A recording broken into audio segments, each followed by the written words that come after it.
Okay, maybe tweezers. And hey, wait a second, those joystick ain't real, and neither are those buttons. How am I supposed to play that? Hello, glue sniffers, paint huffers, and assorted people of the plastic.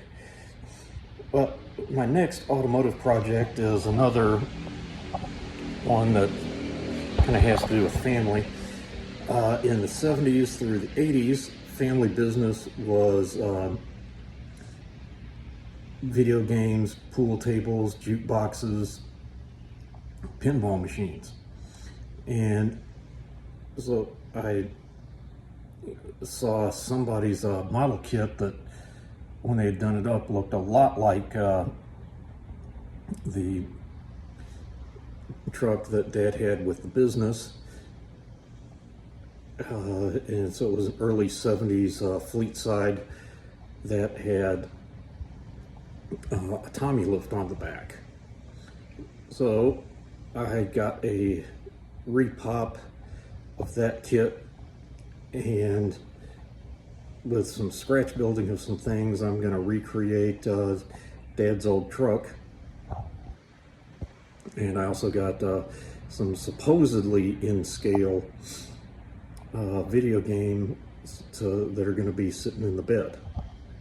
Well, I've got this other project going to be Dad's work truck from the video game business that we had in the 70s and 80s. So, using a 72 fleet side kit. It was actually reissue of an older one, and they molded it in plastic because it was a Coca-Cola one. So I've been scratch building a headache rack, as well as a hydraulic gate. Not sure if it was an actual Tommy lift, because something I saw on ours but haven't seen on anybody else's was there's this cylinder that was on the side of the bed, which I've been scratch building. That some of that wire is going to go into that hole right there to hold it in place, and also be some of the wiring or hydraulic lines of it. That's what I've been working on, and I didn't really plan on it, but yesterday, June 13th, would have been Dad's 82nd birthday, and Father's Day is coming up real quick. So it's like, yeah, a father-related project right around Father's Day. I hadn't planned it that way, but that's just how it worked out. Well, I ended up just almost totally reworking this headache rack. Actually, I redid the bars. I used styrene where I'd used those metal rods previously. I tried putting a strip of styrene across the top, and it wouldn't stay down, and trying to work with that piece of styrene, some of those pins started falling out.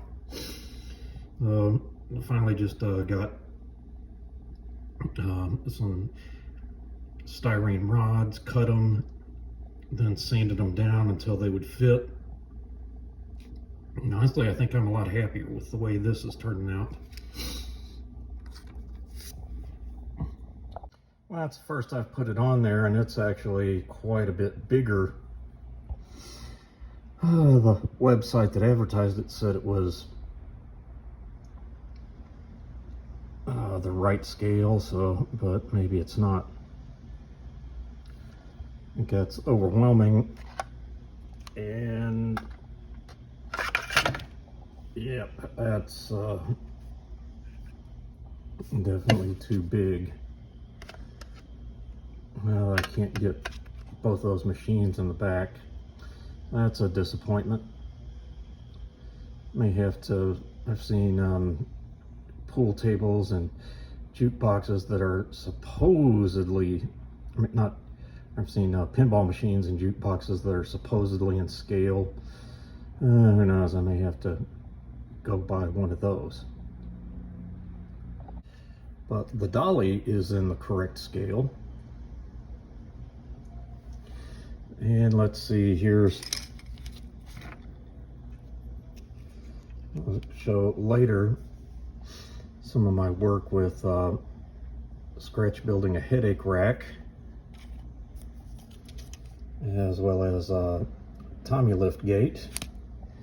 And also in there, just took a piece of sheet styrene, because as I remember, there was like a flat sheet of metal in the back that made it easier to move things around on. And also that first piece you see right there with the wire coming off of it, that'll be the control of the hydraulic gate. All right, got the chassis all masked off. Gonna get the exhaust kind of an iron color, same color as the Tommy gate.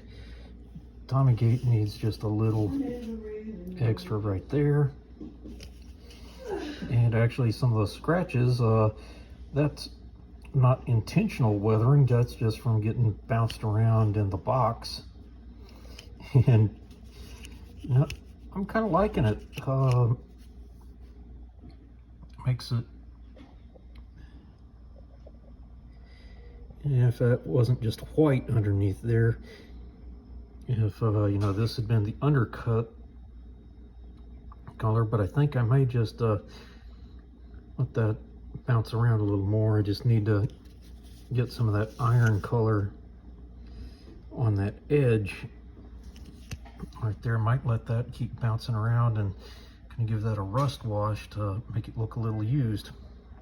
Gonna let some natural weathering occur.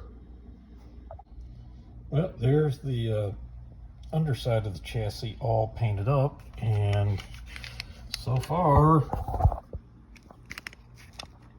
it's like, wow, actually have it where the header fits onto that part and the transmission goes on, so I'm gonna lock that sucker in place. Well, on to plan B. That's gonna be a bit more work. So what I did was went on the internet and actually found these pictures, and so I've now got them printed to scale where they'd be 6 feet tall. So, or in a scale to the real things being 6 feet tall. Gonna use those as templates to cut some styrene, and gonna just scratch build my cabinets.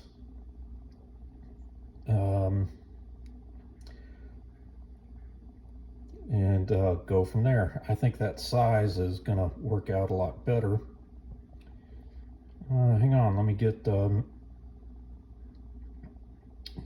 truck and kind of size it up.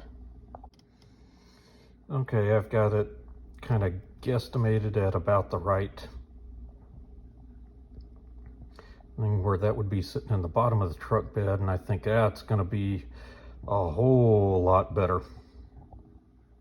So more work, and you know, that's as I have worked along on this kit, kind of find myself thinking that, you know, this is where 3D printing can really come in handy, like for that headache rack, the hydraulic lift, and now the video game console. Well, as I was just loading all the video clips together, realized I hadn't done a conclusion piece. Actually, I'm now at Dixie Station, and so far I think that truck's coming along well. Got the engine installed, and it seems to go in a lot easier. One thing I need to do when I get back is make sure that the hood will actually close on top of it. It didn't on that Camaro, but just eyeballing it, I think it's good. And I'm probably just gonna glue the hood down anyway. So when I get back, I'm gonna be masking and painting, as well as doing some scratch building to create the video games. Well, until next time, showing you mine to hopefully make you feel better about yours.